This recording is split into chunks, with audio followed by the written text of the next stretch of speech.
제티와 함께하는 회계원리 시간, 여러분 제하. 네, 안녕하세요. 벌써 회계원리 7번째 시간이 돌아왔습니다. 여러분, 오늘은 이제 우리가 무엇에 대해서 배우느냐? 거래와 회계의 순환 과정에 대해서 배울 거예요. 우리가 그동안은 회계의 요소들에 대해서 배우고 그 다음에 재무상태표와 손익계산서를 비교를 했다라면은 이제는 우리가 회계가 어떻게 과정을 이루고 있는가, 우리가 회계는 어떻게 작성을 해 나가는가, 이것에 대해서 한번 이제 배워보도록 하겠습니다. 오늘은 순서만 어느 정도만 배울 거고, 오늘 배운다는 건 아니지만 여기서는 순서만 어느 정도 이루어지는가 이런 것들을 배우게 되고, 시산표 작성, 그 다음에 재무제표 작성 같은 경우에는 나중에 2학기 때 추가적으로 배워보도록 하겠습니다. 그 수업에 앞서가지고 쌤이 6차 시에다가 적어 놓은 게 있는데 5번 문제를 다시 한번 풀어봐야겠죠? 한번 5번 문제 보고 넘어갈게요.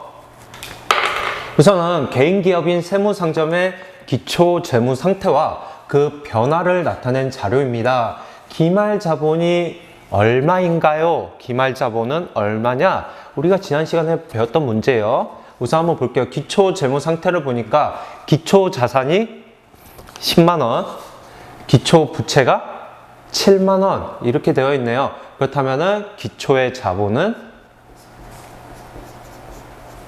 3만원이 된다라는 거 여러분들이 쉽게 알 수가 있습니다. 왜냐?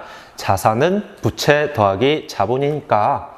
그 다음에 기중의 변동사항을 보니까 추가적으로 출자를 했대요. 한마디로 추가적으로 돈을 넣었다라는 겁니다. 그렇게 되면은 여기서 2만원이 단기 안에 추가가 될 겁니다. 그리고 난 다음에 기말 결산 결과 보니까 당기순이익이 얼마예요? 3만원이었대요. 한마디로 이익이 3만원이 생겼다 라는 것을 이야기하고 있습니다. 그렇다면은 결과적으로 기말의 자본은 얼마가 됩니까? 3만원에 2만원을 더해주고 3만원을 추가적으로 더해주니까 8만원이 이제 기말의 자본이 된다는 거 여러분들 너무 쉽게 알 수 있죠? 네. 네, 이제 오늘 수업을 들어가도록 하겠습니다. 거래의 뜻부터 볼게요. 거래란 결국엔 무엇인가? 거래가 여러분들 친구와 거래를 해봤나요? 또는 어디 가서 상점에 가서 매장에 가가지고 구매를 하면은 그것 또한 거래가 된다는 거죠. 한마디로 회계상에서의 거래의 의미는 기업의 경영활동입니다. 쌤이 이야기를 했죠. 회계는 기업의 중점으로 둬가지고 우리가 작성을 하게 되는 것이다 라고 이야기를 했기 때문에 우리가 기업의 경영활동에서 자산, 부채, 자본의 증감 변화를 일으키는 모든 현상이다 라는 겁니다. 한마디로 여기에서 중요한 것은 증감 변화가 있어야 된다 라는 것을 이야기하고 있습니다. 증감 변화가 없다라는 것은 회계상에서는 거래라고 하지 않는다라는 겁니다. 그렇다면 그 거래에는 어떤 구분이 되어 있는가 보도록 하겠습니다. 방금 전에 이야기를 했죠. 회계상의 거래가 되어야만 회계에서는 이제 입력을 할 수 있다라고 이야기를 했는데 이렇게 보니까 회계상의 거래인 것, 그 다음에 회계상의 거래가 아닌 것, 그리고 일상생활에서는 일어나지 않는 거래, 그리고 일상생활에서도 일어날 수 있는 거래, 이런 식으로 나눌 수 있다는 겁니다. 그렇다면 회계상의 거래이면서 일상생활에서는 거래가 일어나지 않는 것을 한번 보도록 하겠습니다. 도난 발생, 도난을 했다라는 것은 누군가가 훔쳐갔다라는 거죠. 이거는 일상생활에서 일어나는 겁니까? 아니라는 거예요. 하지만 왜 이건 회계상의 거래가 되느냐? 우리가 회계상의 거래는 뭔가가 자산, 자본, 부채의 증감 변화가 있어야 된다는 거죠. 만약 상품을 도난받았다, 도난됐다 라고 하면은 상품이 감소를 합니다. 자산이 감소를 하게 되네요. 그쵸? 그러다 보니까 이거는 회계상에서는 거래다라고 합니다. 분실 또한 똑같습니다. 내가 잃어버렸어요. 상품을 또는 비품을 잃어버렸어요. 그렇다면 상품 또는 비품이 감소가 되죠. 그렇기 때문에 이것 또한 회계상에서는 거래다라고 이야기를 할 수 있는 겁니다. 화재 또한 우리가 갑자기 우리 공장에 불이 났어요. 그래서 상품이 다 타버렸어요. 그렇다면은 우리 상품이 감소가 되네요. 그렇기 때문에 이 화재 또한 일상생활에서의 거래는 아니지만 회계상에서는 거래다라고 이야기를 하고 있는 겁니다. 파손, 우리가 이동을 하고 있었어요. 배송을 하고 있었는데 갑자기 물품이 파손되었어요. 그렇다면 이것 또한 그 물품은 팔 수가 없게 되죠. 그렇지만 우리 상에서는 어쨌든 간에 이게 없어졌기 때문에 감소의 역할을 하고 있고, 그 다음에 이것 또한 회계상의 거래다라고 이야기를 하는 겁니다.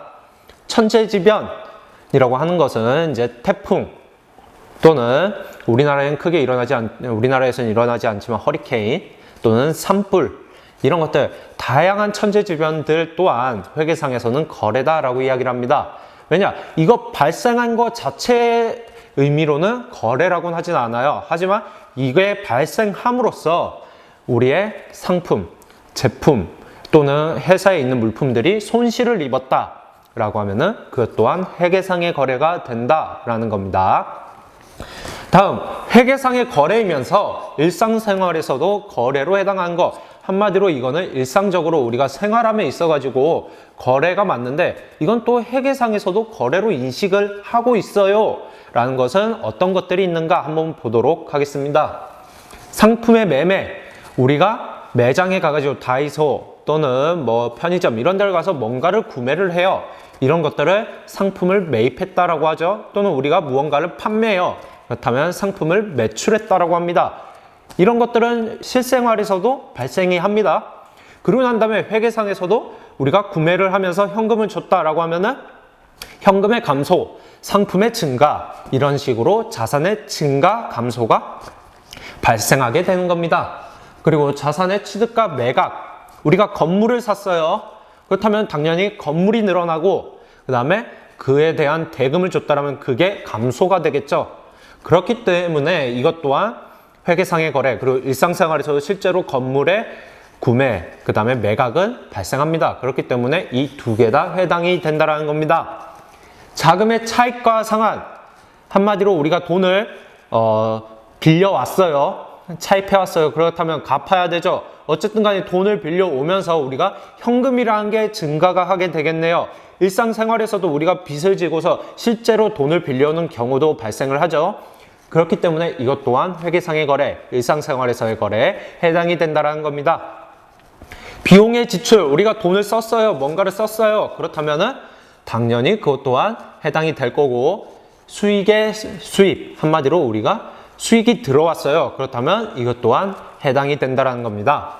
그렇다면은 회계상에서의 거래가 아니고 일상생활에서는 거래로 해당하는 것 무엇이 있는가 보겠습니다.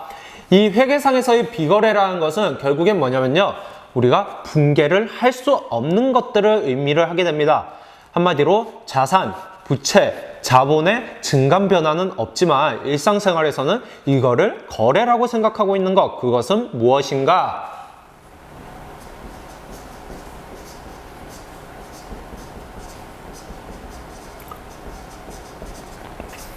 상품의 주문, 상품을 주문을 했어요. 주문을 한 거지 우리가 돈이 실제적으로 왔다 갔다 하거나 상품이 실제적으로 왔다 갔다 했다라는 게 아닙니다. 그쵸? 이건 일상생활에서는 우리가 거래가 이루어졌다고 해요. 주문했을 경우에. 하지만 실제 회계상에서는 증감 변화가 없기 때문에 이거는 회계상의 거래에는 해당될 수 없다라는 겁니다. 채용 계약. 한마디로 우리가 당신 다음 주부터 출근을 하세요. 우리랑 계약을 합시다. 이렇게 해가지고 계약서를 썼어요. 일상생활에서는 이게 계약이 됐죠. 하지만 회계상에서는 뭐 우리가 월급을 줬다거나 또는 뭔가 상품이 왔다 갔다 했다거나 이런 것들이 없기 때문에 이것 또한 회계상에서는 거래가 될 수 없다라는 겁니다. 각종 계약, 방금 전에도 이야기를 했죠. 상품의 뭐 매매 이런 것들, 이런 것 또한 실제로 우리가 상품이 왔다 갔다 한다거나 돈이 왔다 갔다 해야 회계상의 거래가 된다라는 거. 담보 설정, 우리가 집을 담보로 설정해 놓고 뭔가를 했어요. 근데 이 담보 설정, 우리 집이 실제로 이동이 되었습니까? 아니다라는 거예요. 그렇기 때문에 이 담보 같은 경우에도 회계상의 거래에서는 해당될 수가 없다라는 겁니다. 회계상의 거래는 회계 거래로 인식이 됩니다. 그렇기 때문에 복식부기를 통한 회계상의 입력이 된다. 한마디로 붕괴를 할 수 있다. 라는 거지만 회계상의 거래로 해당하지 않는 회계상의 이 비거래 같은 경우에 여기에 해당하는 내용들 같은 경우에는 재무상태표에서 증감 변화가 없기 때문에 이거는 회계상의 입력이 불가능하다라는 것을 이야기하고 있는 겁니다. 한마디로 이거는 무엇을 이야기를 해요? 붕괴가 불가능하다 라는 것을 말을 해주고 있습니다. 네, 다음을 보도록 하겠습니다. 우리가 이제는 거래의 판례서에 대해서 한번 보도록 할게요. 거래의 판례서란 결국에는 차변에 무엇이 들어가는가, 대변에 무엇이 들어가는가. 여기 보면 차변에 4가지가 들어가 있죠? 대변에 4가지가 또 들어가 있습니다. 이렇게 4가지, 이 8가지의 요소가 이루어지는 거래, 그 다음에 이거를 통해서 붕괴를 작성해 나가는 것을 말을 하게 됩니다. 그렇다면 어떻게 이루어지는가 한번 보도록 할게요. 차변에서는 자산이라는 게 증가하게 됩니다. 우리가 재무상태표 등식을 기억하나요? 재무상태표 등식을 기억을 해보면은 차변에 자산, 대변에 부채와 자본이 이루어진다라고 했습니다. 한마디로 차변에서는 자산이 증가가 이루어진다라는 거고요. 그 반대인 대변에서는 자산은 감소가 이루어지게 된다라는 것을 이야기를 하게 됩니다. 부채 또한 대변에서 작성이 된다고 했으니까 대변에서 증가, 그리고 차변에서 감소가 이루어진다라고 여러분들이 생각을 해주시면 될 것 같아요. 자본 또한 부채와 같고, 그 다음에 비용과 수익 또한 손익계산서에서 한번 배웠죠? 한마디로 비용은 차변에 작성이 된다, 수익은 대변에 작성이 된다 라고 이야기를 했습니다. 하지만 지금 자산, 부채, 자본처럼 증가와 감소로 이루어지는 게 아니라 비용과 수익 같은 경우에는 뭐라고 적혀 있어요? 발생이라고 적혀 있습니다. 왜냐? 자산은 우리가 증가도 할 수 있고 우리의 자산이 감소도 할 수 있는 이런 변동이 일어날 수 있어요. 하지만 수익과 비용 같은 경우에는 우리가 그냥 쓴 돈, 우리가 그냥 벌어들인 돈이죠. 그렇기 때문에 감소라는 말을 또는 증가라는 말을 쓰지 않고요. 쓴 돈이니까 그냥 비용이 발생했다. 우리가 돈을 발생시켰다, 쓰게 되었다 라고 하죠. 수익 또한 똑같습니다. 벌어들였으니까 우리가 수익이 그냥 발생했다 라고 이렇게 이야기를 한다라는 겁니다. 또는 증가와 감소가 없으니까 반대편에서 수익의 소멸 또는 비용의 소멸, 이렇게 정도는 작성이 될 수 있겠습니다. 하지만 우리가 거래의 판례서는 이렇게 구성이 돼가지고 이루어진다라는 거 좀 봐주시면 될 것 같아요.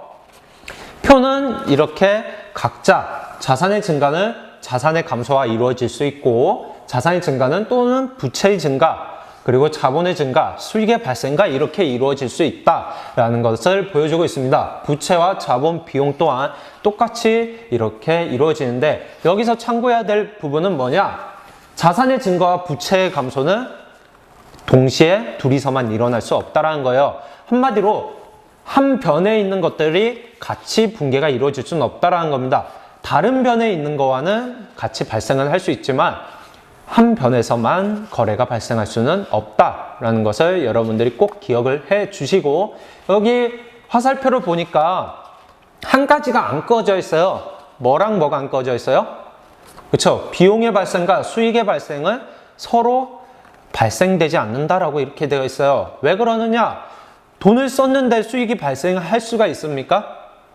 아니죠. 돈을 썼으면 비용이 발생하면서 그거에 해당하는 자산, 부채, 자본의 증감 변화가 일어나겠지 수익이 발생한다라고 하진 않아요. 수익 또한 똑같습니다. 수익이 발생을 했는데 내가 돈을 벌어들였는데 비용을 발생시켰다라는 것은 잘 이루어지지 않는다라는 겁니다. 그렇기 때문에 이 두 가지는 연결선이 없다라는 거 여러분들이 꼭 기억을 해 주시고 넘어가 주시길 바라겠습니다. 모든 거래는 반드시 차변 요소와 대변 요소의 결합으로 이루어진다라는 거, 한마디로 차변과 대변이 같이 나와야 된다라는 겁니다. 그리고 나서 이게 뭐라고요? 복식부기라고 한다라고 했죠. 단식부기는 우리가 그냥 현금 기입장처럼 한 변에다가 그냥 다 쓰는 거죠. 수입, 지출, 그 다음에 총액 이렇게 쓰는 거였고, 복식부기라는 거는 차변과 대변을 나누어 가지고 우리가 거래의 합계를 맞춰서 작성을 하는 거다 라고 이야기를 했었습니다. 그리고 나서 같은 변 요소끼리는 절대 결합이 이루어질 수 없다라는 거. 하지만 차변의 증가와 부채의 감소가 발생을 하면서 대변의 자산의 감소 하나 이렇게 나오면은 이건 거래가 이루어질 수 있다라는 거예요. 한마디로 차변의 요소에서 발생을 했으면 대변의 요소에 하나 이상이 발생한다라고 하면은 차변 요소끼리도 다 발생은 할 수 있다라는 거 여러분들이 기억을 해주시면서 예시를 볼게요. 자산이 증가를 했으면은 자본이 감소를 해야지 자산이 또 증가는 할 수 없다라는 거. 자산의 증가와 부채의 감소는 이런 식으로 같이 이루어질 수 없다는 거 여러분들이 꼭 기억을 해 주셔야 합니다. 네, 다음으로 보겠습니다. 이번에는 우리가 거래의 이중성이라는 것에 대해서 보도록 할게요. 거래가 두 가지의 뭔가의 역할을 가지고 있다는 거를 조금 떠올리시면 될 것 같은데 한마디로 회계상의 거래는 차변과 대변이 동시에 결합한다. 방금 전에 배웠죠? 차변이 발생을 했으면 대변 또한 무조건 발생을 해줘야 된다라는 것을 이야기를 하고 있고요. 이 차변과 대변의 금액은 항상 일치가 돼야 됩니다. 이게 가장 중요해요. 차변에 100만 원이 발생을 했어요. 그렇다면 대변에도 얼마가 발생해야 된다는 거예요? 100만 원이 발생을 해줘야만 이게 회계상의 거래가 될 수 있다는 겁니다. 이것을 뭐라고 한다고요? 거래의 이중성이다 라고 이야기를 하는 겁니다. 즉 회계에서는 어떠한 거래가 발생을 해도 차변과 대변에 구분하여 기록을 해야 되는데 이것을 뭐라고 한다고요? 붕괴다라고 이야기를 한다라는 겁니다. 이 붕괴에 대해서는 다음 시간에 한번 배워보도록 하고 우리가 결국에는 오늘 배운 건 뭐냐? 차변과 대변이 같이 나와야 된다. 그래야 회계상의 거래가 될 수 있다라는 겁니다.